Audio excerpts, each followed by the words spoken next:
एक गुरु और शिष्य जंगल से होते हुए अपने गांव जा रहे होते हैं। अंधेरा काफ़ी हो चुका था। शिष्य ने अपने गुरु से कहा कि गुरु की काफ़ी रात हो चुकी है, अगर आप कहें तो आज की रात यहीं आसपास के किसी गांव में गुजार लें। गुरु जी ने अपना सिर हिलाया और वो आसपास के गांव में एक छोटे से घर के पास जाकर रुके। अब जैसे ही वहां गए तो गुरु जी के शिष्य ने दरवाज़ा टकटकाया।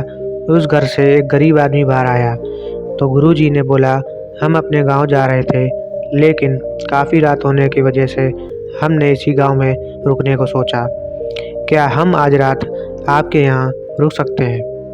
गरीब आदमी बोला, हाँ क्यों नहीं, आप दोनों अंदर आ जाइए। अब जैसे ही गुरु जी अंदर गए, उन्होंने देखा कि उस आदमी के घर में बहुत ज़्यादा गरीबी थी।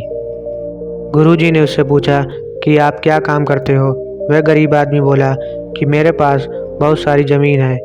तो गुरुजी ने बोला, अगर तुम्हारे पास बहुत सारी ज़मीन है तो इस तरह से क्यों रह रहे हो? वह आदमी बोला, यह किसी काम की नहीं है। गांव वाले बोलते हैं कि यह बंजर ज़मीन है, यहाँ पर कुछ भी नहीं उगाई जा सकती है और वहाँ फसल उगाना बहुत बड़ी बेवकूफ़ी है। गुरुजी ने बोला कि तुम्हारा गुजारा कैसे होता है? उसने बोला कि मेरे पास एक भैंस है जिससे मेरा पूरा घर चलता है। ये सुनने के बाद गुरुजी सो जाते हैं और रात में जब सब लोग सो रहे होते हैं तब गुरुजी अपने शिष्य को उठाते हैं और उस गरीब आदमी की भैंस लेकर अपने गांव चले जाते हैं। शिष्य अपने गुरु से पूछता है कि गुरुजी कहीं आप ये गलत तो नहीं कर रहे हैं? उस गरीब आदमी की रोजी रोटी इसी भैंस की वजह से चलती है। तो गुरुजी अपने शिष्य की तरफ देखते हैं और मुस्कुराते हुए आगे बढ़ जाते हैं।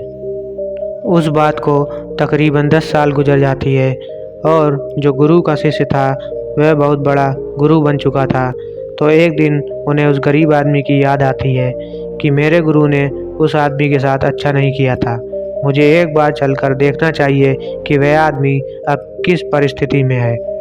वह शिष्य उस गांव की तरफ जाता है और वहां जैसे ही पहुंचता है तो वह देखता है कि जहां पर उस गरीब आदमी का झोपड़ा था वहां पर एक बड़ा ही आलीशान महल बन चुका था और उस झोपड़ी के बाहर जो बंजर ज़मीन थी उस पर फल और फूलों के बगीचे थे। तभी उधर से उस घर का मालिक आता है। शिष्य उसे पहचान लेता है और उस आदमी को बोलता है, तुमने मुझे पहचाना? मैं अपने गुरुजी के साथ आया था, हम एक रात के लिए आपके यहाँ रुके भी थे। वह आदमी उसे पहचान लेता है और बोलता है कि उस रात में आप कहाँ चले गए थे और उस रात के बाद ही मेरी भैंस कहीं चली गई थी। मेरे पास कोई रास्ता नहीं था तो मैंने अपनी ज़मीन पर मेहनत की और फसल निकल आई और आज मैं इस गांव का सबसे बड़ा और सबसे अमीर आदमी बन चुका हूँ। यह सुनने के बाद शिष्य के आंखों में अपने गुरुजी के लिए आंसू आ गए और उसे ये बात अब समझ आई और वो रोने लगा। इस कहानी से हमें ये सीख मिलती है कि हमारे जीवन में कोई ना कोई ऐसी चीज़ है जो हमारे अंदर छुपे टैलेंट को रोक के रखती है और हम उसकी वजह से आगे नहीं बढ़ पाते हैं।